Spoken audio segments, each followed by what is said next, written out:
G'day everyone, it's Dave here from New Zealand Outdoor Blades and Gear. I hope you're having a fantastic day today. Please feel free to like, comment and subscribe.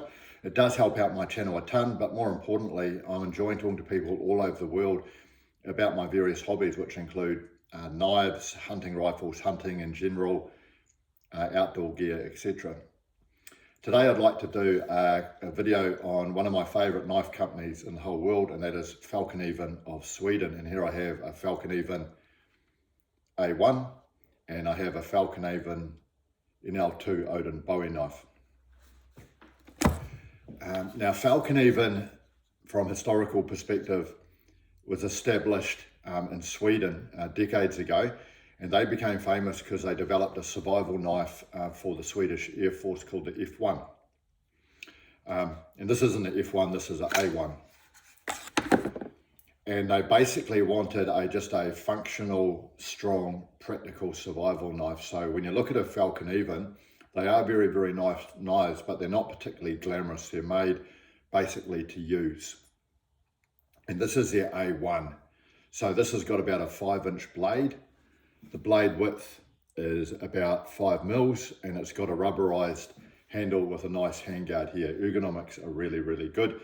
And it's got this sort of like drop point blade. One of the standout features on the Fallkniven knives, in my opinion, is they have a convex grind, which is very, very good for holding a really, really good edge. Something unique about the knife itself is that typically or in some cases they do laminated blades. So this one is laminated G10 stainless steel. So that means that the inside of the blade, the cutting edge, is G10 stainless steel, and the outside of the blade is laminated 420 stainless steel. So this makes it stronger. So you've got a more flexible knife steel on the outside, and then you've got the sharper, slightly more brittle G10 on the inside. I've heard some people say they don't like G10 stainless steel a lot, but I do. It holds a really, really good edge. It is a little bit brittle. You wouldn't use it for trying to pry power or shellfish off rocks, but it is a very, very good blade for sort of hunting and general survival and utility. And this A1, I bought it secondhand because, you know, Fallkniven are expensive to buy. It's just a really practical knife. Sometimes I carry it in my truck as a survival knife. I sometimes carry it hunting. I carry it around in my property. I've used it for butchering sheep. They're just a very, very practical knife. So out of my knife collection, the Fallkniven A1 is one of my sort of like go-to knives. If you're after a good quality survival knife or utility knife, the Fallkniven A1 is a good bet. One of my grail knives is, and I got this secondhand as well because again, the Fallknivens are not cheap, as I do love Bowie knives, and this is the NL2 Odin Bowie. So this is one of my favorite knives, absolutely beautiful knife. So the NL2 Odin Bowie is obviously a Bowie design, and it is designed as a survival knife primarily, but it's got obviously the features of a Bowie and a few add-on sort of exotic features that add to the price. So first of all, you've got a stack leather handle here, and you have the classic handguard for a fighting knife, which is what one of the purposes of Bowie knife is. We have this drop point sort of Bowie design, really, really thick blade, 6.5 mils.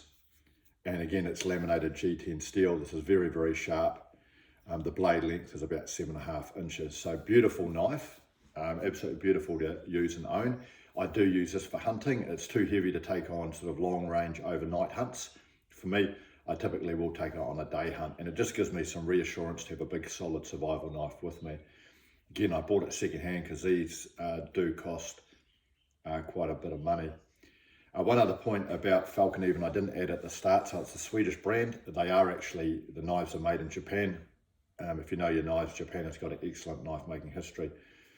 One thing I will say about Fallkniven is the price that you're paying for them, particularly something like that, is you're getting into that high-end price bracket. And when you get into that high-end price bracket, there is a lot of competition for good knives. There's a lot of manufacturers out there from Europe, from Australia, from the United States, from New Zealand, that will produce very, very good knives in that knife bracket, and you're getting into the knife bracket price range where you could potentially get a handmade knife. So when you buy a Fallkniven, they're great knives, but just ask yourself for that money, do you want a Fallkniven, or you may choose to get another high-end knife, or potentially even a handmade knife. But one other point about the Fallknivens is one other one I've owned, which is a R2 Scout in Almax steel. They do produce knives in Almax and also COS steel. Those are excellent knives too. The Almax is a great steel. But if you're got any interest or comments on Fallkniven, I would love to hear from you. So if you got this far, have a fantastic day and thanks for watching. Cheers.